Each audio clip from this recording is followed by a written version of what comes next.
Nananatili pa rin pong sarado sa motorista ang Cannon Road at ilang kalsada dahil po sa banta ng pagguho ng lupa dyan po sa Cordillera Administrative Region. Report mula kay Freddy Rolyoda.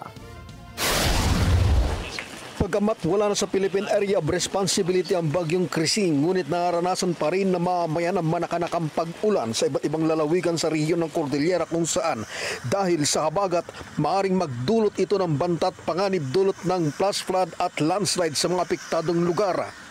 May mga kalsada at lugar sa Benguet, Mountain Province at Baguio City na hindi pa rin ligtas daanan para sa mga motorista dahil sa ilang kaso ng landslide na naganap sa kasagsagan ng mga pag-ulan. Isa na dito ang Cannon Road na isinara muna pansamantala sa mga motorista dahil sa mga pagguho at pagbagsak ng mga bato at lupa dahilan para higpitan muna ang mga biyahero sa pagdaan sa apektadong mga daanan.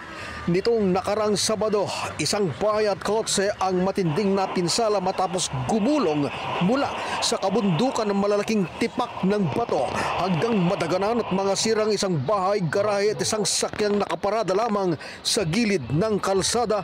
Samantala, ilan sa mga kalsadang naapektuhan ng landslide sa kasagsagan ng pananalasa ni Krising nitong nakalipas na mga araw ay tulad ng Sakburoy section sa Amburayan, Boneng Provincial Road, Sitio Kadtay, Paikek sa Kabayan, Benguet, Governor Bado Dangwa Road, Kagamis Ingaan Access Road, Yugo Balabal Access Road, KM48 Bonglo Paway, Atok, Benguet. One-way passable dahil sa falling debris. Baguio Bontoc Road at KM34 Tubdak Atok ay hindi rin passable sa mga motorista dahil sa soil collapses with fallen rocks. Nailunsad na din sa ilang apektadong kalsada ang mga clearing operation sa pangunguna ng mga kinatawan ng DPWH Karat LG official sa pagtulungan ng MDRRMC at MDRRMO. Pinapag-ingat ng mga otoridad ng ating mga motorista na iwasang magbiyahe muna kung di kinakailangan, ngunit sa mga emergency cases ay magdoble ingat, maging alerto sa pagmamaneho para makaiwas sa sakuna o disgrasya hanggang ligtas na makauwi sa kanilang mga destinasyon o patutunguhan.